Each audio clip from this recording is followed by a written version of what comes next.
System काम कैसे करता है उसका एक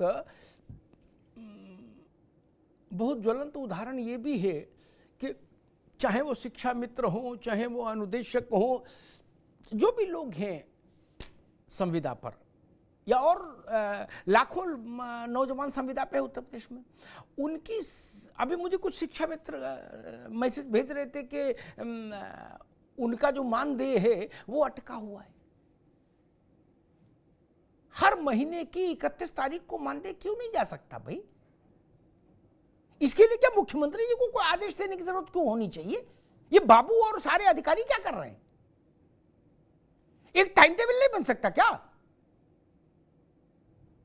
लेकिन नहीं, वो भी अटकाए हुए हैं, लटकाए हुए हैं। शिक्षा में तो लड़ाई लड़ क्यों जाता है? क्या सर, क्या कर रहे हैं? मैंने कहा अनुदेशक और शिक्षा मित्र अपनी उम्मीदों पर बहुत नाराज होता है, गुस्सा में आता है, सरकार का ये कर देंगे वो कर देंगे, लेकिन जब वक्त आता है तो बदला बदला नजर आता है। और इसी में सरकार ने उसकी अहमियत नहीं समझी। आज 60,000 टीचर और कर्मचारी थे पुरानी पेंशन को लेके, आपसे ज्यादा अधिभार सरकार पर पड़ेगा। सरकार ने चुनाव के बाद लगा कि उन्होंने ऐलान कर दिया था ओपीएस नहीं तो वोट नहीं। इसका मतलब उन्होंने पहले कह दिया कि हम जा रहे हैं तुम्हें छोड़ के। चुनाव में सरकार हारी, बीजेपी बड़ी तादाद में, सबसे पहले पेंशन लागू हुई, आपको मालूम है? 60,000 कर्मचारियों की बात सुनी गई। आप 2 लाख हो, आधे इधर आधे उधर, और वो जेलर में बताता है आधे मेरे पीछे आओ। पता ही नहीं है कौन किस पूरे कुएं में भांग पड़ी है, अपना अपना खा पी के मस्त है। तू इधर जा, तू इधर जा, तू इधर मिल आ, तू यहाँ फोटो ले आ, तू यहाँ कैप्चर करा ले। क्या होगा? छोड़ दो सब। कैसे होगा?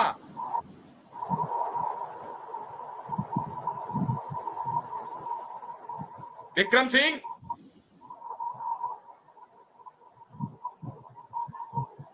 शायद विक्रम सिंह से कुछ नेटवर्क इशू आ रहा है, शायद वो दोबारा आएंगे हमारे साथ। विनय जी, यही सवाल आपसे है कि जब जब वक्त आता है तो अनुदेशक और फिर अपने अपने नेता, अपने अपने संगठन, अपने अपने प्रोग्राम सब जगह विभक्त हो जाता है। वक्त आने पर वो इकट्ठा नहीं रहता ताकि वो जीत सके। जी सर, जब तक अनुदेशक या हो या शिक्षा मित्र हो, सब अपनी तन्मयता से अपने लिए लड़ाई नहीं लड़ेंगे, तब तक ये सरकारें हमारा कुछ नहीं करेंगी। सारे शिक्षा मित्रों को सड़क पे आना चाहिए। जिस कौम के, जिस समाज के 10-10 हजार लोग इस दुनिया में नहीं रहे, कोई आत्महत्या कर लिया, किसी की दवाई नहीं हो पाई, कोई फांसी लगा ले रहा है, कोई कुछ कर ले रहा है। अब हमें समझ नहीं आता कि हमारे शिक्षा मित्र भाई कब जागेंगे। लड़ाई चाहे सड़क पे हो चाहे कोर्ट में हो,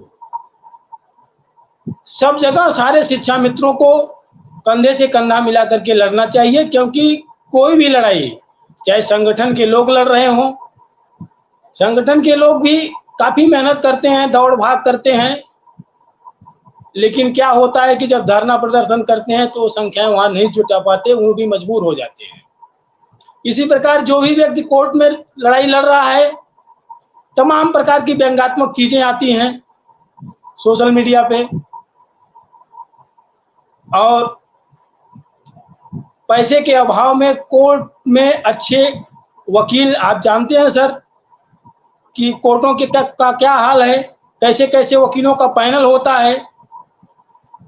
तो हम सही वकील नहीं उतार पाते, नामी वकील नहीं उतार पाते, अच्छे पैनल के वकील नहीं उतार पाते, जिससे होता है क्या कि हमारी बातें वहां सही ढंग से रख ही नहीं पाते। क्योंकि हमने कोर्ट में देखा है, वहां फेस वैल्यू चलता है। अगर आप अच्छे पैनल के वकील ले गए तो आपकी बात को मान। नमस्कार साथियों, स्वागत है आप सभी का आज के इस नए वीडियो में। ये वीडियो आप सभी शिक्षा मित्र साथियों के लिए बेहद ही महत्वपूर्ण होने वाली है। वर्तमान की कुछ खबरें हाल ही के अंदर का चल रहा कुछ ऐसा प्रकरण जिनको देखने के बाद समायोजन के दृष्टिगत सब कुछ क्लियर होने वाला है। इन सारी बातों को आपके मध्य में साझा करेंगे। सभी साथियों से एक विशेष अनुरोध है, वीडियो को आप पूरा देखें।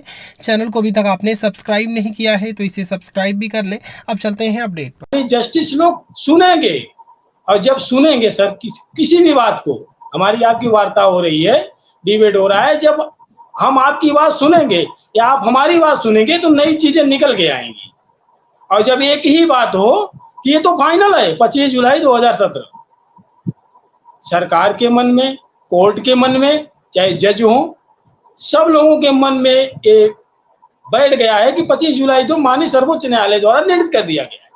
अरे कम से कम एक बार उसकी समीक्षा तो कर लो, उसके ग्राउंड को तो देख लो कि क्या लेके आया है पेटिशनर। आप सिर्फ 1-2000 के शासनादेश को बता देंगे कि संविदा कर्मी है, शिक्षा मित्र से बैकडोर एंट्री। आप 1999 के शासनादेश को देखिए, उसमें छात्र शिक्षक अनुपात में शिक्षक के रिक्त पदों पर शिक्षा मित्रों की नियुक्ति हुई है, तो बैकडोर एंट्री कैसे हो सकती है? कि आप तथ्यों को छिपाकर अगर कोई निर्णय हो जाए, तो अगर कोई पेटिशनर लेके आता है, पीड़ित लेकर के आता है, तो उसको सुनना चाहिए। ये नहीं है कि एक लाइन में आप वो करिए और अच्छे अधिवक्ता ना हो फिर भी आप केस को नहीं सुन पाएंगे। सर हमें समझ में नहीं आता बिल्कुल कि न्यायालय, हमें तो समझ में आता है कि न्यायालय 10% लोगों के लिए है, 90% लोग सुप्रीम कोर्ट नहीं जा पाते, जा ही नहीं पाएंगे, इतना फीस नहीं है, इतना पैसा नहीं है उनके पास। 10% लोगों के लिए इतना पैसा खर्च कर रही है सरकार। आप अभी किसी कंपनी का मैटर आ जाए, 12 बजे रात कोर्ट बैठ जाएगी।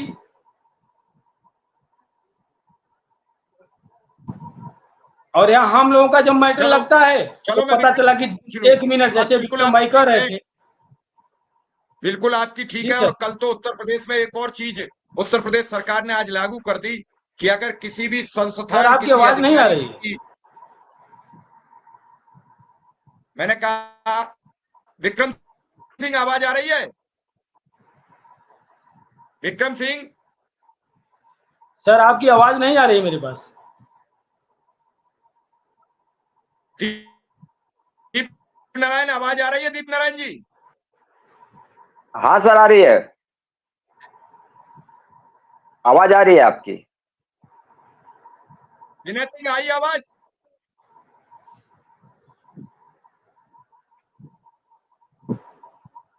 विक्रम सिंह? सर आवाज नहीं आ रही, आवाज नहीं आ रही।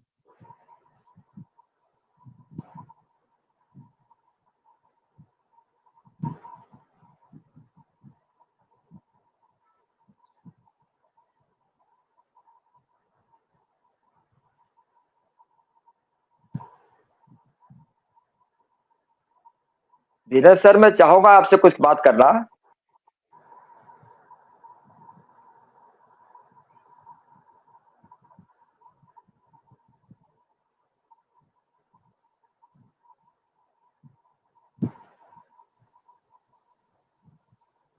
आवाज आ रही है?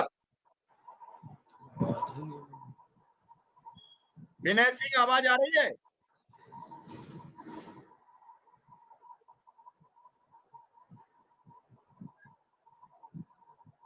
सर आपका माइक म्यूट है क्या? आवाज नहीं आ रही है। दर्शक हमें कमेंट में लिखे, दर्शक लिख रहे हैं आवाज आ रही है। निश्चित एक नहीं आ रही है सर। जरूरी बात यह है कि आपकी आवाज पूरी तरीके से सरकार को ये मानना होगा कि शिक्षक मेरे हैं, इन शिक्षकों को न्याय दिया जाए। जब तक सरकार को शिक्षा मित्र अनुरोध तक अपने परिवार का हिस्सा नहीं मालूम महसूस होंगे, तब तक कोई न्याय नहीं दे सकता है। विक्रम सिंह, आपसे सवाल है जब जब न्याय का वक्त नजदीक आता है तब तक अनुदेशक और शिक्षा मित्र रास्ते में रुक जाता है, थक जाता है और वो न्याय अधूरा रह जाता है। जी सर, ये समस्या तो सर है, और ये समस्या लगातार कई बार आ रही है। अब इस बार भी देखिए 24 को जो रजिस्ट्रार के यहाँ लगा है उसमें क्या मामला है अभी तक